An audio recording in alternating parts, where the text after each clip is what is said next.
Hello viewers, সকলে কেমন আছেন? ইলিশ সর্ষে রান্নার জন্য একটা ইলিশ নিয়েছি। ইলিশটার ভিতরে কিন্তু পুরা ডিম। দেখুন, কাঁসাটাকে আমি এভাবে তুলে ফেলে দেবো। আর মাছটাকে একটু চামচ দিয়েই আমি পরিষ্কার করে নিয়েছি।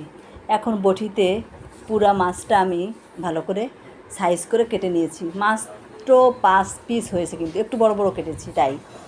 দেখুন, 5টা পিস হয়েছে। আর ছোটো একটা পিস নিয়ে 6 পিসই আমি সরিষা দিয়ে রান্না করব।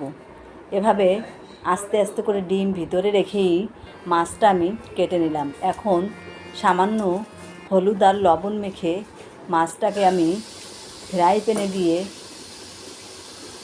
ভেজে নেব। দেখুন, এখানে আমি সরিষা নিলাম আর নিয়েছি জিরে বেটে আর পেঁয়াজটা বেটে নিয়েছি। সরিষার সঙ্গে কাঁচামরিচ দিয়েছি।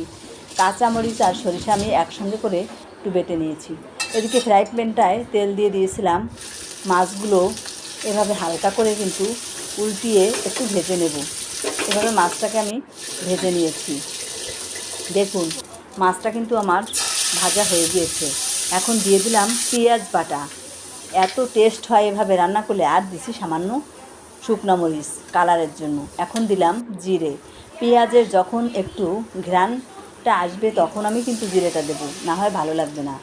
এখন মশলাটাকে ভালো করে একটু কষিয়ে দিয়ে দিলাম ঝোলটা দেওয়ার পরে কিছু সময় ফুটানোর পরে আমি মাছগুলোকে এভাবে আস্তে আস্তে করে দিয়ে দেবো, না হয় ভেঙে যেতে পারে।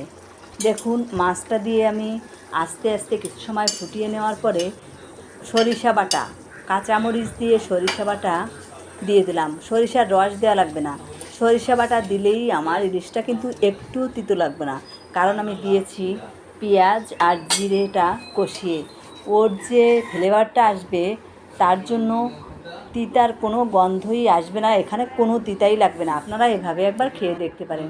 দেখুন, আমার মাছটা কিন্তু হয়ে গিয়েছে আর আমি নামিয়ে নিয়েছি।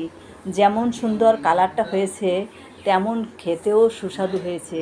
ঝোলটা যে এত মজার হয়, মাছটার থেকেও মনে হয় বেশি মজার হয় ঝোলটা এভাবে রান্না করলে। আপনারা একবার এভাবে খেয়ে দেখতে পারেন, অনেকটা মজার ইলিশ কিন্তু। সবাইকে ধন্যবাদ, ভালো থাকবেন।